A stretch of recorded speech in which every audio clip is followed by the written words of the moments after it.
All right, so here is my phone holder, phone for reference, in the case. And so the idea here is, well, I had one of these that I bought and was riding my bike before all the glaciers melted in near the Arctic Circle here in Massachusetts, and hit some ice with a dusting of snow on top, and just crashed pretty good. And so I broke my phone mount, and so I decided instead of buying another one, it'd be a good challenge to make another one.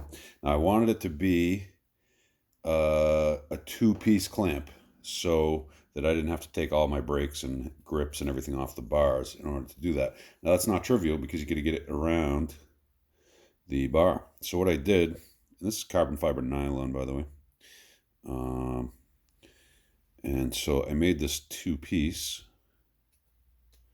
So this goes together like this, and then these nest tightly together like that, and then I put a nut in here, an M5 nut, and an M5 by I don't know, 15 maybe, M5 by 15 millimeter, I think, socket head screw, and so those fit nicely. And I've tested that on another one very similar to this. I put it on my other bike, and I actually broke that, so I beefed this. It cracked here, and so I made this wider here and thicker.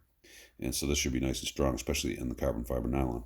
Now, so basically, the phone will be grabbed by this guy.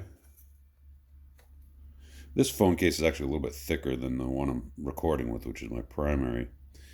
My primary phone is what I'm recording with. This is a new phone that I bought that I have not yet started service with. So you can see this shape just sort of allows this to expand and grab by the jaws here. I keep turning the phone on unintentionally. And so, but I need this to attach to, stop turning on, please. I need this to attach to all of this. And so I go something like this. So this fits in here, and there's sort of a shoulder on here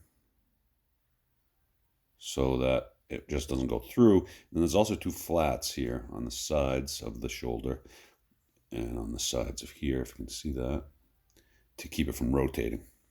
Because if it rotates, then it's really hard to tighten up. So it's basically a collet, like a three-jaw chuck collet. So these guys can flex in and out, right? And there are also, you can see here, there's like a bunch of bumps on here, and those are strategic to help it grip. And there are corresponding grooves in this on the inside. Probably can't see them very well, but they're there. And so that will allow it to it was sort of too slippery, especially being nylon. So I put these sort of knobbies on it and divots, and so in sort of 3 rows of them in both, and so it can theoretically grip at an angle, and it seems to work pretty well.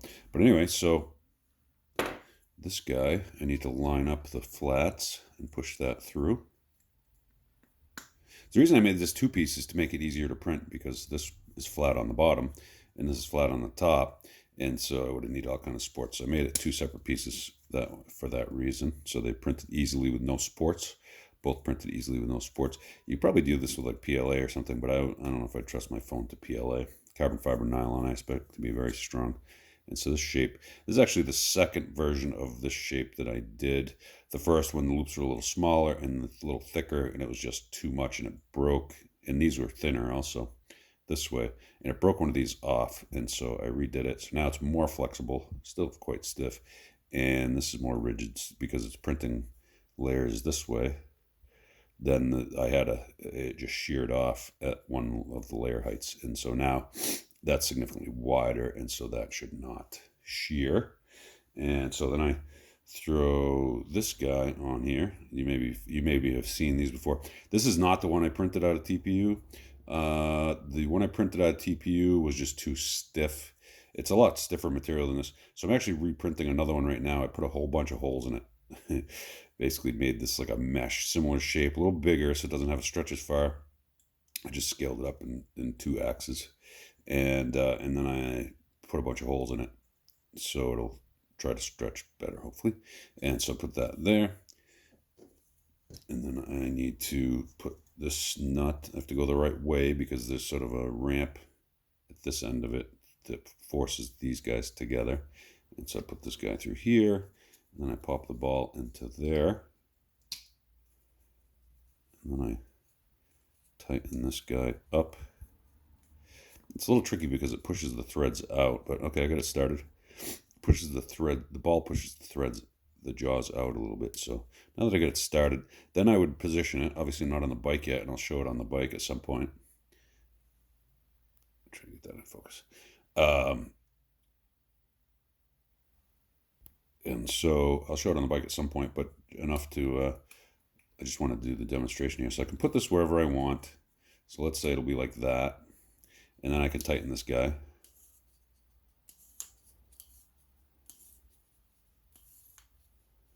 I'll probably upload this so people can download it. I'll probably charge like $1 or something. If you think like I actually put a significant amount of time into the design of this, so it's really a good deal. $1 or $2, whatever I put up there for. Probably on Cults 3D. Find that to be the easiest one to upload to. So now this is locked very strongly into place. This would be very hard to dislodge that because of the dimples on there, because of the sort of knobbies and dimples corresponding. And so I'm like this, and I stick my phone in here. Oops. And so I made these sort of tapered so I can grab them in this direction. See how they're wider here, so I can grab it. So I will do that, pull that, and I think my friend just beeped at me going by. It's funny. We play hockey, and he 2 weeks in a row. He did it last week, 2 weeks ago, and we won in the playoffs. And so he beeped again today, Monday. And he's like, I beeped again. Did you hear me? Because it worked last week.